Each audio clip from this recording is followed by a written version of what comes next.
بسم الله الرحمن الرحيم. أسعد الله أوقاتكم أعزائي متابعي قناة الريم التعليمية. معكم المعلمة ريم عرابي في درس جديد من سلسلة الحروف الأبجدية العربية.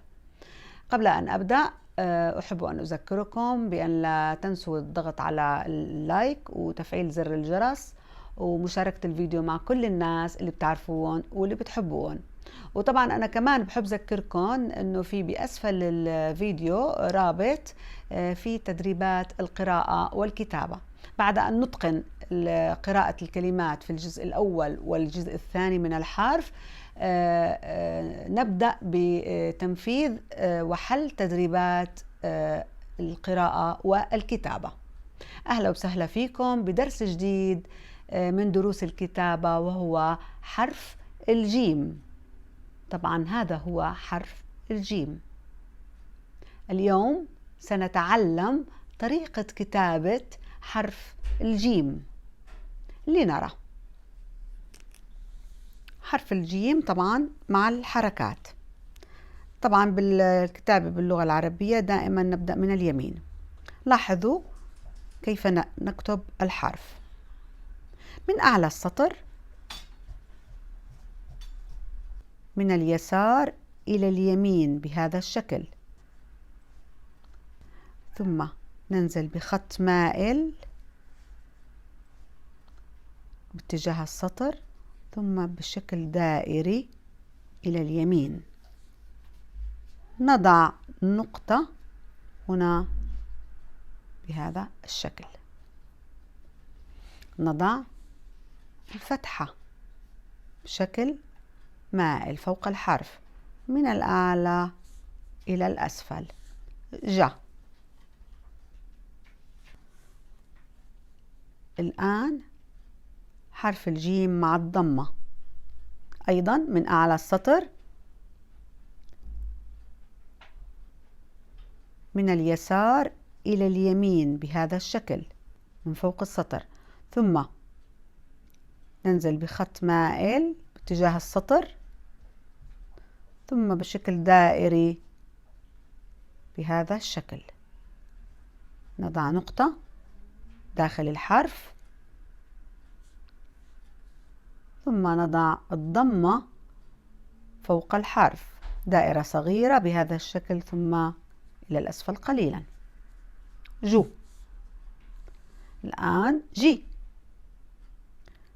من أعلى السطر خط بهذا الشكل من اليسار إلى اليمين، ثم خط مائل باتجاه السطر، ثم بشكل دائرة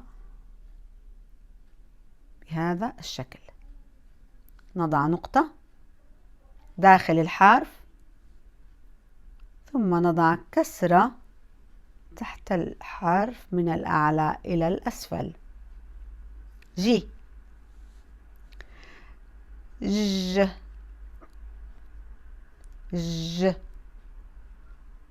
من الأعلى أعلى السطر، من اليسار إلى اليمين، ثم بخط مائل باتجاه السطر، ثم بشكل دائرة صغيرة نصف دائرة، ثم نضع نقطة بهذا الشكل. نضع سكون فوق الحرف، دائرة صغيرة. ج. جو. جي. ج. الآن سنتعلم طريقة كتابة حرف الجيم في أول الكلمة وفي وسط الكلمة وفي آخر الكلمة متصل وفي آخر الكلمة منفصل. لنرى الآن حرف الجيم في أول الكلمة بهذا الشكل.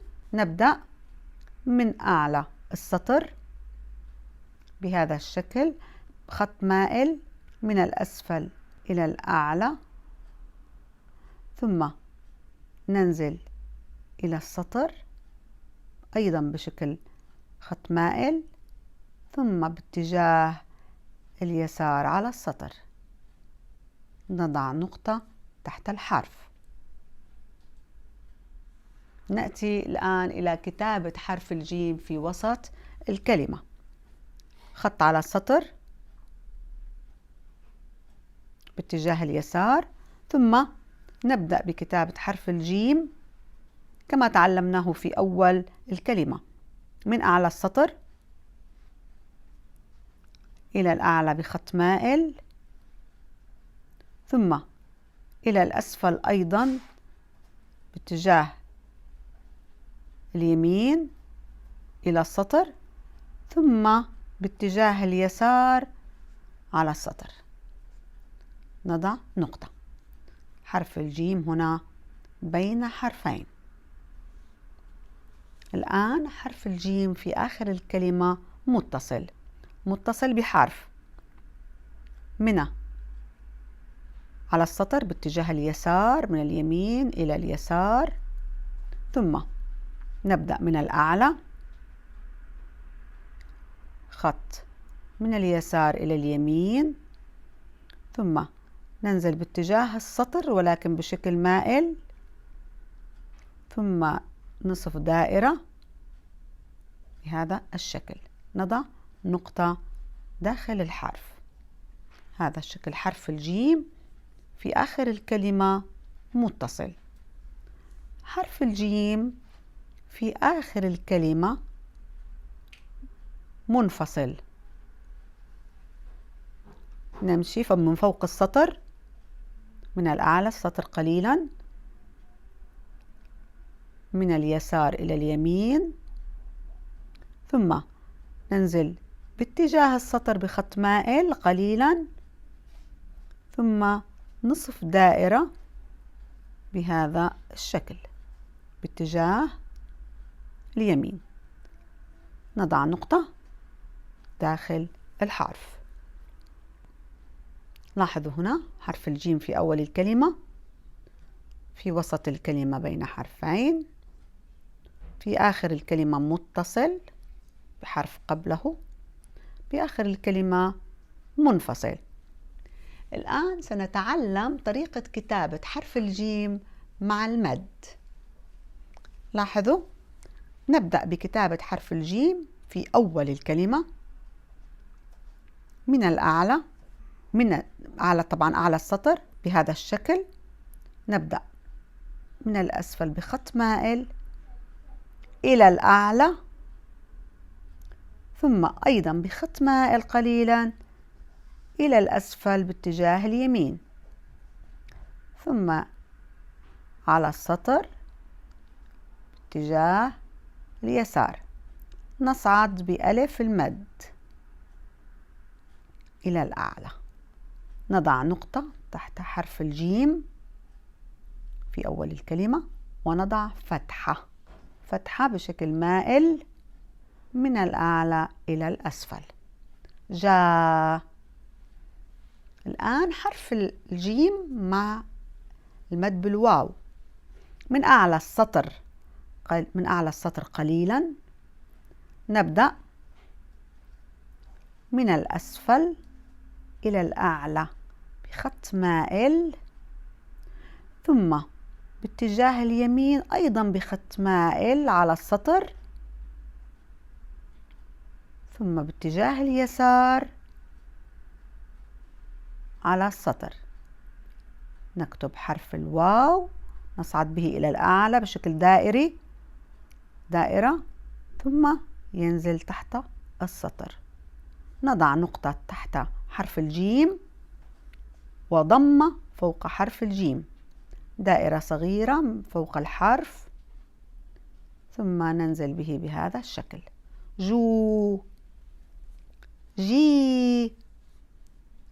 لاحظوا فوق السطر نبدأ من الأسفل إلى الأعلى بخط مائل، ثم أيضا بخط مائل ننزل إلى السطر باتجاه اليمين، ثم نأتي بالحرف على السطر باتجاه اليسار. نصعد بالياء إلى الأعلى، ونعود من نفس الخط إلى الأسفل، ثم إلى اليسار، باتجاه اليسار على السطر. نضع نقطة تحت حرف الجيم وكسرة بخط مائل من الأعلى إلى الأسفل، نقطتان تحت حرف الياء جي.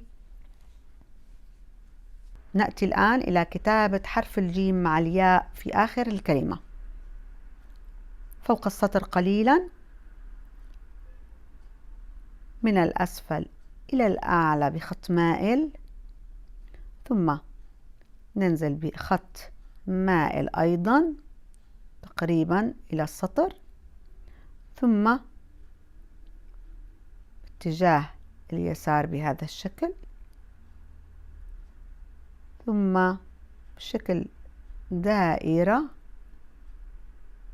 بهذا الشكل جي. نضع نقطة تحت حرف الجيم، كسرة بخط مائل من الأعلى إلى الأسفل،